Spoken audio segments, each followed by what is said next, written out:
Next ஒரு கணக்கு பார்க்கலாம். உங்கள் புக்கில் இருக்கக்கூடிய ஒரு கணக்கு பார்ப்போம். ரைட்டா? அது என்ன போட்டிருக்கேன், அது நான் சுருக்கி போட்டிருக்கேன். புக்கில் கொசன்னு எழுதியிருக்காங்க, அதனால் உங்களுக்கு புரியாது. இதை வேறு ஃபார்மேட்டில் கொண்டு வந்திருக்கேன், பார்த்துக்கோங்க. அதில் என்ன கொடுத்துருக்காங்கன்னா, சர்வே பண்ணியிருக்காங்க. மொத்தமாக சர்வேன்னா ஒரு கணக்கெடுப்பு நடத்தியிருக்காங்க. அந்த கணக்கெடுப்பில் 5000 பேர்கிட்ட கணக்கெடுப்பு நடத்தியிருக்காங்க. ரைட்டா? இப்போ நம்ம போய் ஓட்டர் லிஸ்ட்லாம் சேகரிக்க போகிறோம் இல்லையா? அப்போ அதை மாதிரி கணக்கெடுப்பு எதில் நடத்துனாங்கன்னா, யார் யாருக்கு என்னென்ன பாஷை தெரியும் அப்படின்னு சொல்லி ஒரு கணக்கெடுப்பு நடத்தியிருக்காங்க. ஒரு 5000 பேரை விசாரிச்சிருக்காங்க. அதில் என்ன சொல்லியிருக்காங்கன்னா, லாங்குவேஜ் ஏபிசி 3 லாங்குவேஜ். நீங்கள் லாங்குவேஜ் ஏன்றதை தமிழாக வச்சுக்கோங்க, பின்றதை ஹிந்தியாக வச்சுக்கோங்க, சின்றதை இங்கிலீஷாக வச்சுக்கோங்க. ரைட்டா? அவன் பொதுவாக சொல்லியிருக்கான், லாங்குவேஜ் ஏ, பாஷை பி, பாஷை சின்னு சொல்லியிருக்க. நீங்கள் ஏதாவது ஒரு பாஷை எடுத்துக்கோங்க. இப்போ அந்த 5000 பேரில் கணக்கெடுப்பு எடுத்ததில், அதுதான் டோட்டல் பெர்சன்ஸ் சர்வேடுன்னு. சர்வேனா கணக்கெடுப்பு எடுத்த நபர்கள் எத்தனை? 5000 பேரை கணக்கெடுத்து எடுத்துங்க. Is equal to 5000. இப்போது இதில் என்ன சொல்லியிருக்கான்னு சொன்னால், எத்தனை பெர்சன்டேஜில் தான் கொடுத்துருக்கான். என்னது, 5000 பேரை நான் சர்வே பண்ணியிருக்காங்க, என்னென்ன பாஷை தெரியும்ட்டு. அதில் என்ன சொல்கிறான்னா, லாங்குவேஜ் ஏ தெரிஞ்சவங்க 45% இருக்காங்கன்றான். லாங்குவேஜ் பி தெரிஞ்சவங்க 25% இருக்கான்றான். லாங்குவேஜ் சி தெரிஞ்சவங்க 10% இருக்குன்றான். சரியா? இப்போது இதே மாதிரி என்ன சொல்கிறான்னா, லாங்குவேஜ் ஏயும் தெரியும், பி 2 லாங்குவேஜ் தெரிஞ்சவங்க, மொத்தம் 3 லாங்குவேஜ் இருக்கு இல்லையா? எது? ஏபிசி. ரைட்டா? அப்போது இதில் ஏ தெரிஞ்சவங்க, பி 2 லாங்குவேஜ் தெரிஞ்சவங்க ஒரு 5% இருக்காங்க. ஒரே ஒரு லாங்குவேஜ் மட்டும் தெரிஞ்சவங்க, ஏ தெரிஞ்சவங்க 45%, பி மட்டும் தெரிஞ்சவங்க 25%, சி மட்டும் தெரிஞ்சவங்க 10%. அதுக்கடுத்து அதில் 2 லாங்குவேஜ் தெரிஞ்சவங்க இருக்காங்க. இப்போ 3 லாங்குவேஜ் 4 லாங்குவேஜ் பேசுவேன். அதேமாரி இப்போ 2 லாங்குவேஜ் தெரிஞ்சவங்க, ஏயும் பியும் தெரிஞ்சவங்க 5% இருக்காங்க. பி லாங்குவேஜ் சி லாங்குவேஜ் தெரிஞ்சவங்க 4% இருக்காங்க. ஏ லாங்குவேஜ் சி லாங்குவேஜ் தெரிஞ்சவங்க 4% இருக்காங்க. அது போக who know all the 3 languages, அப்புறம் 3 லாங்குவேஜ் ஏபிசி, அதை நீங்கள் எழுதிக்கோங்க. A and B and C is equal to 3% எழுதிக்கோங்க. ரைட்டா? அதை எழுதாமல் இவன் இப்படி எழுதியிருக்கான். அதாவது percentage who know all the 3 languagesனால் 3 லாங்குவேஜ்னு தெரிஞ்சவங்க 3% இருக்காங்க. நீங்கள் இப்படி கூட எழுதிக்கோங்க. இதே மாதிரி A and B and C equal to 3% எழுதிக்கோங்க. இதுதான் கணக்கெடுப்பு வந்திருக்கு. என்ன கேள்வி கேட்குறான், இதை எடுத்துகிட்டு we are asked to find the number of persons who know only language A அப்படின்றான். இந்த கணக்கெடுப்பு எடுத்ததுக்கப்புறம் ஏ லாங்குவேஜ் மட்டும் தெரிஞ்சவங்க எத்தனை பேர் இருக்காங்க சொல்லுங்கள் அப்படிங்கிறான். முதல் பெர்சன்டேஜில் தான் கொடுத்துருக்கான். எத்தனை 5000 பேர் சர்வே பண்ணியிருக்கான், நம்மளுக்கு பெர்சன்டேஜில் தான் கொடுத்துருக்கான். ஆனால் இப்போ என்ன கேட்குறான்னு சொன்னால், ஏ லாங்குவேஜ் மட்டும் தெரிஞ்சவங்க, ஏ லாங்குவேஜ் மட்டும் தான் தெரிஞ்சிருக்கணும், பி தெரிஞ்சிருக்கக்கூடாது, சி தெரிஞ்சிருக்கக்கூடாது. ஒன்லி அந்த ஒரு பாஷை மட்டும் தெரிஞ்சவன் எத்தனை பேர் இருக்கான்னு சொல்லுன்னு பார்ப்போம். அப்போ இது ஒரு குழப்படியான பிரச்சனை. ஏன்னா அவன் என்ன சொல்கிறான், ஏன்றது 45%ன்னு சொல்லிட்டான். சரி, இப்போ நம்ம அதை எண்ணில் மாற்றிக்கலாம். ஆனால் அந்த ஏ தனியாக ஏ மட்டும் தெரிஞ்சவன் 40%, 45%. அதுக்கடுத்து ஏ பி 2 தெரிஞ்சவன் 5% இருக்கு. இதுலையும் ஏ தெரிஞ்சவன் இருக்கானே, ஏ அண்டு பி. அப்போ 2 லாங்குவேஜ் தெரிஞ்சதுலையும் ஏ தெரிஞ்சவன் இருக்கான். அது போக இந்த ஏ அண்டு சிலையும் ஏ தெரிஞ்சவன் இருக்கான். ஏ மட்டும் தெரிஞ்சவன் வேற இருக்கான். இப்போ அவன் என்ன கேட்குறான், ஏ மட்டும்தான் தெரியணும்ன்றான். இப்போ ஏ பாஷை படித்தவன் தான் இங்கேயும் இருக்கான். அந்த ஏ 45%ன்றவன் தான் ஏயும் பியும் இதில் இருக்கான். எப்படி? நான் உதாரணத்துக்கு, உங்கள் வகுப்பில் 60 மார்க்குக்கு மேலே எடுத்தவங்க எத்தனை பேர்னா ஒரு 50 பேர் இருக்காங்க வச்சுக்கிறோமே. அப்போது அதில் 90 மார்க் எடுத்தவனும் அந்த 60 மார்க் வரல, 60 மார்க் மேலே எடுத்தவன வருவான்ல. 100 மார்க் எடுத்தவனும் 60 மார்க் மேலே எடுத்தவன வருவான் இல்லையா? வருவானா இல்லையா? அப்போது 80 மார்க்கு மேலே யார் எடுத்திருக்காங்க சொல்லுங்கள் அப்படின்னு சொன்னால், நம்ம இதை கழிக்கணும் இல்லையா? 60 மார்க்குக்கு மேலே எடுத்ததுலேயும் நீ வருவேன். அவன் 2 லிஸ்ட் உண்டாக்க சொல்கிறான். என்ன, 60 மார்க்கிலேருந்து 100 மார்க் வரைக்கும் எடுத்ததில் யார் யார் வந்திருக்காங்க சொல்லுங்கன்றான். அப்போ நான் 80 மார்க் எடுத்திருக்கேன், அதில் வருவேன். 60லேருந்து 100க்குள்ளே வருவேன். இன்னொரு லிஸ்ட்டில் என்ன சொல்கிறான், 80லேருந்து 100க்குள்ளே எடுத்தவன் வரும், இதுலேயும் வருவேன். 60 to 100 அதுலேயும் நான் வருவேன். ஏன்னா நான் 80 மார்க் எடுத்திருக்கேன். இங்கே 80 to 100 இதுலேயும் வருவேன். அவன் என்ன கேட்குறான், எனக்கு 80 மார்க்கில் மட்டும் 80 மார்க்கு இந்த 100 மார்க்கு எடுத்தவனை மட்டும் நீ கொடுன்றான். அப்போ என் பேர் அங்கேயும் இருக்குல்ல, அப்போ அதை டெலீட் பண்ணணும்ல. டெலிட் பண்ணால் தானே இதில் வரும் எனக்கு என்னோடய பேர். இல்லை 2 இடத்துல இருக்கு என் பேர். அதைத்தான் சொல்கிறான். இங்கே என்ன சொல்கிறான்னா, எனக்கு பிஏ பாஷை மட்டும் தெரிஞ்சவன சொல்லு அப்படிங்கிறான். அப்போ நம்ம இது எப்படி பார்க்கணும்னு பார்ப்போம். முதல் இந்த பெர்சன்டேஜை வந்து நம்பரில் மாற்றுவோம். இப்போ ஏ தெரிஞ்சவங்க 45%, பி தெரிஞ்சவங்க 25% சொல்கிறான் இல்லையா, இந்த பெர்சன்டேஜை மாற்றுவோம் ஃபஸ்ட்டு. இப்போ வாங்க, என்னது எதில் போகணுன்னா 250 இன்றைக்கி வாங்க. இப்போ நம்பர் ஆஃப் ஏ தெரிஞ்சவங்க பாஷை நம்பர் அந்த ஏற்கனவே சொல்லி கொடுத்துருக்கேன். ஏன்ற ஒரு செட்டுக்குள்ளே இருக்கக்கூடிய எண்கள், ரைட்டா, எத்தனை எண்கள் இருக்குன்னு அதான் நம்பர் ஆஃப் ஏ. ஏன்னா அந்த ஏ பாஷை தெரிஞ்சவங்க எத்தனை பேர், அதான் எண் போட்டேன் பார்த்துக்கோங்க. ஏற்கனவே சொல்லி கொடுத்துருக்கேன் இல்லையா. என் ஆஃப் ஏ அப்படின்னா நம்பர் ஆஃப் ஏ பாஷை தெரிஞ்சவங்க எத்தனை பேருன்னு சொன்னால், இப்போ 45% கொடுத்துட்டான்.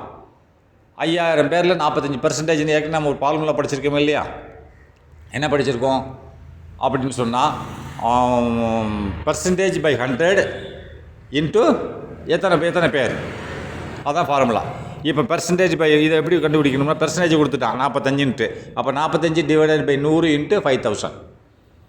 அப்போ 45 / 100 × 5000னா கீழே 2 சேவர் இருக்குது, இங்கே 5000 மேலே இருக்குது. அப்போ கீழே 2 சேவர் கட் பண்ணிட்டேன்னா 5000ல் 2 சேவர் போயிருமில்ல, மீது 50 தானே இருக்கும். அப்போ 45 × 50 எவ்வளோ ஆச்சு? 2250. 2250 பேர் தெரிஞ்சிருக்காங்க.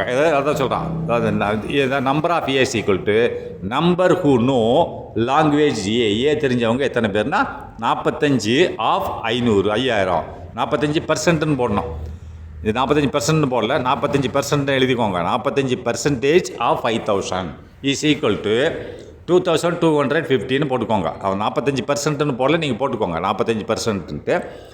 இப்போ நம்பர் ஆஃப் பி எவ்வளவு? 25% ஆஃப் 5000, ரைட்டா. அப்போ என்னது 25/100 × 5000 அர்த்தம்.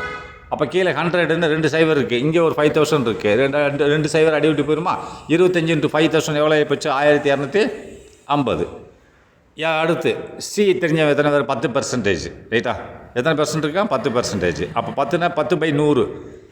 அப்போ இங்கே 2 சேவர் போயிடும். அப்போ என்னச்சு? 500 ஆச்சா? சரி. நெக்ஸ்ட்டு ஏ பாஷையும் பி பாஷையும் தெரிஞ்சவன் எத்தனை பேர் இருக்கான்னு கேட்குறான். என் ஆஃப் ப்ராக்கெட் ஓப்பன் பண்ணி ஏ இன்டர்செக்ஷன் பி. அப்போனா 2க்கு பொது. ஏற்கனவே படிச்சிருக்கோம் இன்டர்செக்ஷன் பொதுன்னு அர்த்தம். அப்போ 2 பாஷையும் தெரியணும், ஏயும் தெரியணும் பியும் தெரியணும். இங்கே ப்ராக்கெட் க்ளோஸ் பண்ணிக்கோங்க, க்ளோஸ் பண்ணால் விட்டுருக்கான், ரைட்டா. Is equal to 5%. 5% 2 பாஷையும் தெரிஞ்சவன். அப்போ 5% ஆஃப் 5000 தான் 5/100 × 5000. அப்படின்னா 2 சேவர் மேலே கீழே 2 சேவர், இந்த 5000ல் 2 சேவர் போயிடும். மீது 5 25 250. இது அப்படியே போட்டுக்கோங்க. அதேமாதிரி பி பாஷை சி பாஷை தெரிஞ்ச எத்தனை % இருக்கான்? 4% இருக்கான். அது நம்பரில் பார்த்தா எவ்வளோ? 200. எப்படின்னா 4/100. அப்போ இந்த 5000ல் 2 சேவர் கட்டாரு, கீழே 2 சேவர் இருக்குது, மேலே 2 சேவர் கட்டாரு. 50 4 × 50 200. இது 200 தான். அது ஏ பாஷை சி பாஷையும் தெரிஞ்ச எத்தனை பேர் இருக்கான்? 200 பேர் இருக்கான். இங்கே பாருங்கள், n of A intersection B intersection C bracket close பண்ணிக்கோங்க. இப்படின்னா இந்த 3 பாஷையும் தெரிஞ்சவங்க எத்தனை %? 3% இருக்கான். 3%னா 3/100. 100னா இந்த 50 2 சேவர் போயிருமா? கீழே 2 சேவர், இங்கே மேலே 2 சேவர் போகும், மீது 50 தான் இருக்கும். இதில் 350 150, சரியா? இவ்வளோ பேர் இருக்கான். இதில் நம்ம என்ன கரெக்டாக இந்த ஏ மட்டும் தெரிஞ்ச பாஷை தெரிஞ்சவனை நம்ம கொண்டு வரணும். அப்போ இங்கெல்லாம் கழிக்கணும். இந்த இதில் வேறு ஏ தெரிஞ்ச வரைக்கும், இல்லை 150ல் இந்த 200ல் ஏ இன்டர்செக்ஷன் சியில் வேறு ஏ தெரிஞ்சவன் இருக்கேன். அதுக்கிட்ட இருந்தால் ஏ இன்டர்செக்ஷன் பியில் வேறு ஏ தெரிஞ்சவன் இருக்கேன். இவங்களெல்லாம் கழிக்கணும். எப்படி கழிக்கணுன்றதை பார்ப்போம். இப்போ பாருங்கள், ஃபார்முலா என்ன சொல்லுது? நம்ம ஃபார்முலா என்ன சொல்லுது அதை பாருங்கள். நம்பர் ஆஃப் ப்ராக்கெட் ஓப்பன் பண்ணிட்டு A intersection B complement. B டேஷ்னு போடலாம், இல்லை சி போடலாம். பி சின்னு போட்டால் காம்ப்ளிமெண்ட்டுன்னு அர்த்தம். பிக்கு மேலே ஒரு கோடு போட்டால் காம்ப்ளிமெண்ட்டு, இல்லை சி போட்டாலும் காம்ப்ளிமெண்ட்டு தான். அப்போ நம்பர் ஆஃப் ஏக்கு காம்ப்ளிமெண்ட் கிடையாது, வெறும் ஏ தான். A intersection B complement intersection C complement. ஏன் பி காம்ப்ளிமெண்ட் சி காம்ப்ளிமெண்ட் போட்டால் ஏக்கு போடலன்னா நம்ம ஏ தானே பார்க்க போகிறோம்.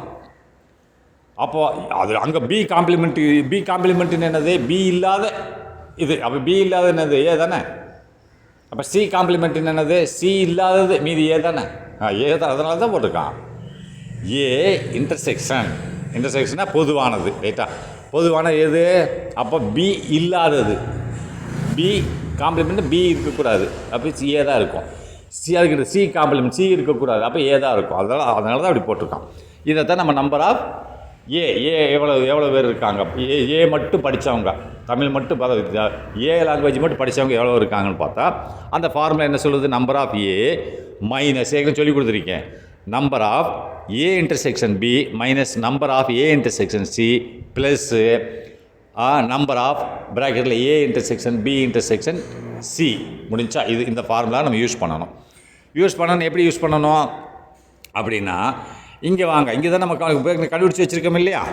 நம்பர் ஆஃப் ஏ எவ்வளவு, நம்பர் ஆஃப் ஏ எவ்வளோ போட்டிருந்தோம் இதில், மக்கள் தொகை எவ்வளோ நம்பர் ஆஃப் ஏ எவ்வளோ போட்டிருந்தோம் நம்ம இதில் கண்டுபிடிச்சிருந்தோம்ல, பெர்சன்டேஜ் இல்லை, நம்பர் ஆஃப் ஏ இந்த 2250 அந்த இடத்துல போட்டுக்கிறேன், 2250ன்னு போட்டுக்கோ, ரைட்டா?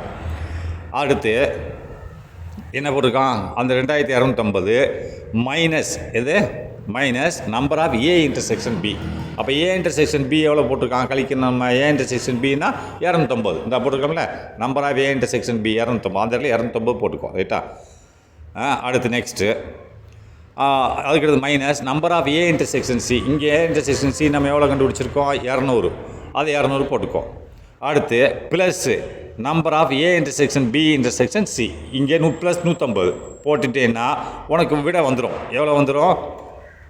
இந்த போட்டிருக்கான் பாருங்கள், 2250 நம்பர் ஆஃப் ஏ, இது number of A intersection B, இது number of B intersection C 200, அதுக்கடுத்து number of A intersection B intersection C 150. எவ்வளோ வந்துச்சு? 1950 வந்துருச்சா?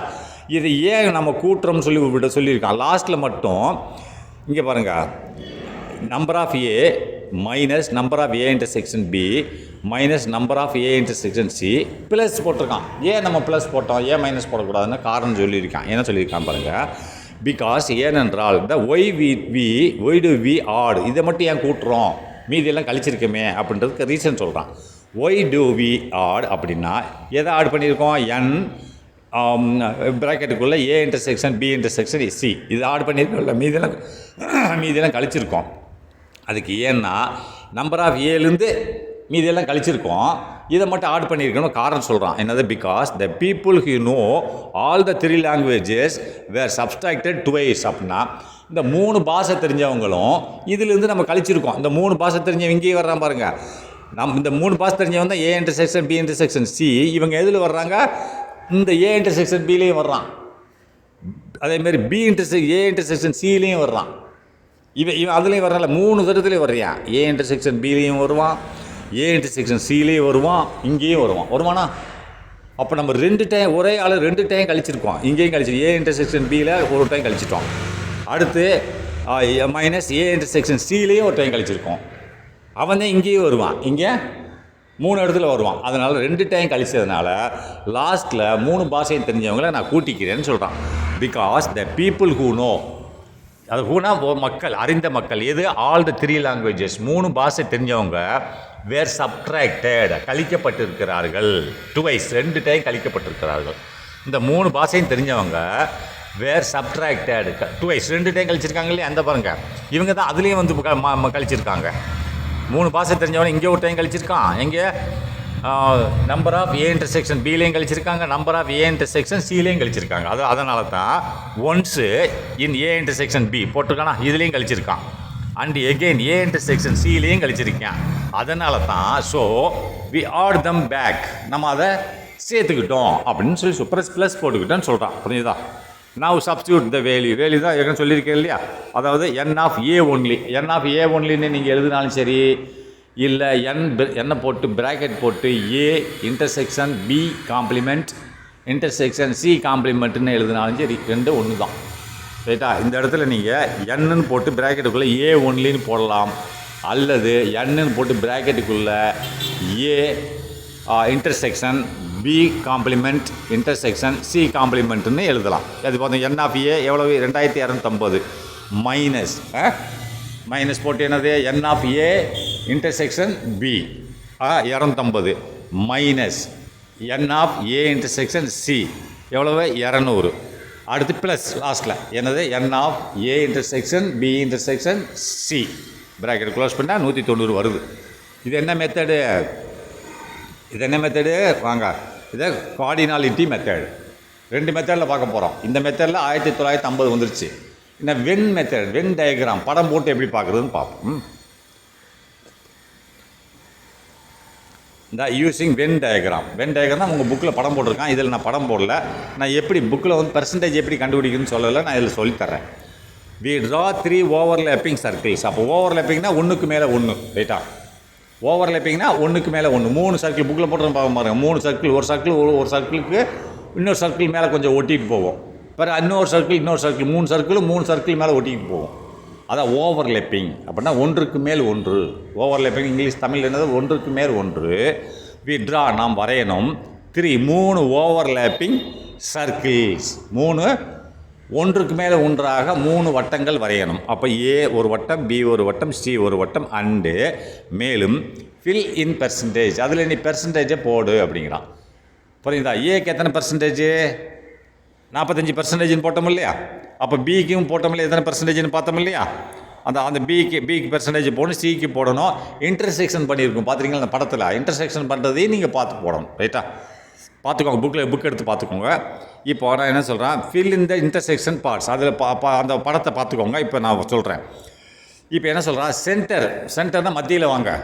அந்த படத்தோட மத்தியில் ஆல் 3 லாங்குவேஜஸ், எல்லா பாஷையும் தெரிஞ்சவங்க எத்தனை பெர்சன்டேஜ் இருக்காங்க? நம்ம இப்போ பார்த்துருக்கோம். எல்லா பாஷையும் தெரிஞ்ச 3% பார்த்தோமா? அங்கே நீ வாங்க. ஃபஸ்ட் கொஸ்டின் தான் 3%. ஆல் நீ போடு A and B and C 3 பாஷையும் தெரிஞ்சவங்க 3%. அதான் ஹூ நோ ஆல் 3 லாங்குவேஜஸ் 3%, ரைட்டா? அப்போ 3% தான் 3 சர்க்கிள்லேயே வரும், ரைட்டா? ஒரு சர்க்கிள் மேலே இன்னொரு சர்க்கிள் மேலே. அந்த படத்தை பார்த்துக்கோங்க, இருக்கும் 3% போட்டிருப்பான். அப்போ நெக்ஸ்ட்டு 3 சென்டரில் 3% வந்து எல்லா லாங்குவேஜையும் தெரிஞ்சவங்க இருக்காங்க. Second A intersection B. அப்போ ஏ பாஷை பி பாஷையும் தெரிஞ்சவங்க எத்தனை % இருக்கான்? 5% இருக்கான். அப்போ இந்த 5% இருக்கானே, இவன் அதுலேயும் தானே இருப்பான். ஏ பாஷை தெரிஞ்சவன் அந்த 3 பாஷையில் தெரிஞ்சவன் வந்து அங்கேயும் போயிருப்பான்ல. இதில் வெறும் ஏ பி மட்டுமா தெரிஞ்சவன் இது இல்லையே? அது A intersection B intersection C அதுலேயும் போய் உட்காந்துருப்பானே. 2 இடத்துல இவன் பேர் இருக்கும். இந்த ஏன்றவன், இந்த ஏ அண்ட் இன்டர்செக்ஷன் பின்றவன் மொத்தமாக அங்கேயும் போயிருப்பான். A intersection B intersection C இவன் பேர் அங்கேயும் கிடக்குமே. நம்மளுக்கு இது மட்டும் வேணும், ஏ இன்டர்செக்ஷன் பியை மட்டும்தான் எடுக்கணும். அப்படின்னு என்ன செய்யணும், இவன் 2 பேர் அங்கே A intersection B intersection C எதாவது 3% தெரிஞ்சவங்க 3% இருக்கான். அதில் இவனும் இருப்பான். அந்த ஏ இன்டர்செக்ஷன் பி அங்கேயும் இருப்பான். அப்படின்னா அப்போ நம்ம இது மட்டும்தான் ஏ இன்டர்செக்ஷன் பி மட்டும்தான் வேணும். அதை தூக்கி இதில் கழிச்சிட்டு போனால் நமக்கு இது மட்டும் கிடச்சிடும். ஏ இன்டர்செக்ஷன் பி 2 பாஷை, இந்த 2 பாஷை தெரிஞ்சவங்க மட்டும் இவ்வளோ தான் அப்படின்னு கண்டுபிடிச்சிடலாம். அதனால தான் ஏ இன்டர்செக்ஷன் பி எத்தனை %? 5% இருக்கான். நான் என்ன பண்ண போகிறேன், இந்த 5% அதுலேயும் இருக்கானே. அந்த ஏ இன்டர்செக்ஷன் பி இன்டர்செக்ஷன் சியில் 3% இருக்கானே. அந்த 3% நான் இதில் கழிச்சிட்டேன்னு சொன்னால் எனக்கு வெறும் ஏ இன்டர்செக்ஷன் பி மட்டும்தான் கிடைக்கும். அதனால் சொல்லலாம். ஸோ ஆகவே ஏ அண்டு பி ஒன்லி, ஏ மட்டும் பி மட்டும்தான் எனக்கு வேணும், ரைட்டா? வேறு அங்கே அந்த இதில் இருக்கவங்கெல்லாம் வேண்டாம். ஏ இன்டர்செக்ஷன் பியில் வந்து அதுலேயும் இந்த பாஷை தெரிஞ்சவன் இருக்கான், அவனை கழிச்சிட்டேன்றான். அதனால் 5 - 3 அந்த 3%, ரைட்டா? கழிச்சிட்டா 2% கிடைக்கும். அப்போ ஏ இன்டர்செக்ஷன் ஏ பி பாஷை தெரிஞ்சவங்க மட்டும் 2%. அப்போ நான் அதுலேருந்து இதை கழிச்சிட்டேன். இப்போ வாங்க, ஏ இன்டர்செக்ஷன் சி, ஏவும் சியும் தெரிஞ்சவன் எத்தனை %? 4%. ஆனால் இப்போ இதே பிரச்சனை அங்கேயே வரும். இந்த ஏசி தெரிஞ்சு அங்கேயும் இருக்கானே. எங்கே? ஏ இன்டர்செக்ஷன் பி இன்டர்செக்ஷன் சியில் இருக்கானே. அப்போ என்ன பண்ணணும், இவன் இருந்து அவன் இதை திரும்பி கழிக்கணும். இப்போ 4% ஸோ எனக்கு ஏசி மட்டும்தான் வரும். ஸோ ஏ அண்ட் சி தான் வேணும். அதனால் நாட் பி இருக்கக்கூடாது, ரைட்டா? இங்கே மேலே சி இருக்கக்கூடாது. அதனால் நான் என்ன பண்ண போகிறேன், 4 - 3 அந்த 3ஐயும் சேர்த்து இங்கே கழிச்சிருந்தேன். அப்போ எனக்கு 1% தான் கிடைக்குது. எது? ஏ இன்டர்செக்ஷன் சி வந்து ஒரே 1% தான்.